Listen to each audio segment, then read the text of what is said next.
আমি যদি এখনো মনে করি কোনটা ওয়াহাবি, কোনটা সুন্নি, কোনটা খারিজি, কোনটা লামাযাবি, কোনটা শিয়া, এই মতভেদ যদি এখনো যদি আপনাদের ভিতরে আমাদের ভিতরে যদি পুষে রাখেন, লিখে রাখেন, কোশ্চিন কালো আপনি বিজয় ঘটাইতে পারবেন না। আল্লাহ বলছে ইন্নাদ-দীনা ইনদাল্লাহিল ইসলাম, ইসলাম হচ্ছে আল্লাহর মনোনীত ধর্ম।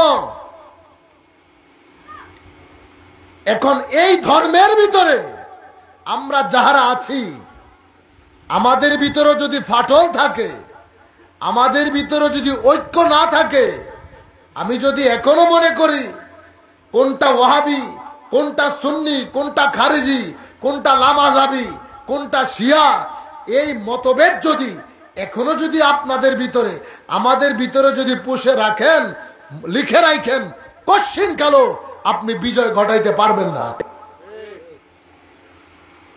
এই হিংসা, এই রিয়া যদি মুসলমানদের ভিতরে থাকে, আমি আপনি ঝগড়া করব বাংলাদেশে আর ইহুদিরা আমাদেরকে আক্রমণ করবে, সেই পৃথিবীর যত বড় বড় রাষ্ট্র আছে সেখান থেকে তারা আমাদের দিকে দাবি আসবে। কেন? তারা চাইছে, এটা ইহুদিদের একটা চক্রান্ত। তারা আল্লাহর হাবিবের যুগ থেকেই তারা ওয়াদাবদ্ধ, প্রতিশ্রুতিবদ্ধ।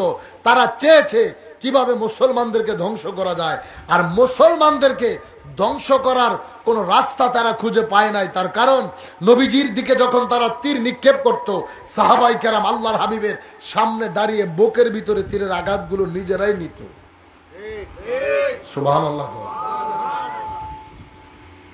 নবীজির দিকে যত আঘাত তারা করত, প্রতিটা আঘাত সাহাবাই কেরামদের গায়ে লাগতো। এই দৃশ্যগুলো যখন তারা দেখেছে, তখন থেকেই তারা পাগল পারা যে যতদিন পর্যন্ত মুসলমানদের ভিতরে দ্বন্দ্ব ঢুকানো না যাবে, ততদিন মুসলিম জাহানকে ধ্বংস করা সম্ভব না। আজকে সেই চক্রান্তটা বাস্তবায়ন হয়েছে রাসূল সাল্লাল্লাহু আলাইহি সাল্লামকে কেন্দ্র করে।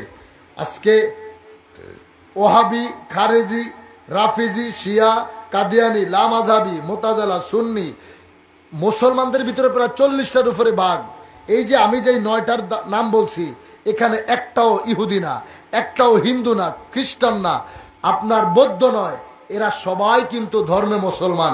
তাহলে মুসলমান যদি মুসলমানের ভিতরে এত ভাগ হয়, তাহলে ইহুদিরা কি করবে? কথা বুঝেন না? আপনি কিভাবে ইসলামের বিজয় ঘটাবেন? আপনার সমাজের ভিতরে যদি 5টি ভাই থাকেন, 5 ভাই যদি এক জায়গায় থাকেন, কোন শত্রু আপনার ক্ষতি করার সাহস পাবে না। 5 ভাই যদি 5 জনের মতো আলাদা হয়ে যান, যে কোনো জায়গায় আপনার শত্রু আপনাকে প্রতিহত, আপনাকে ধরে আক্রমণ করবে। সত্য না মিথ্যা?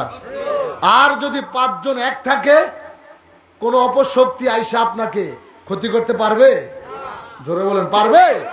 এই জন্য আল্লাহ বলছে তোমরা এক হও, ঐক্যবদ্ধ হও, তোমরা বিচ্ছিন্ন হও না।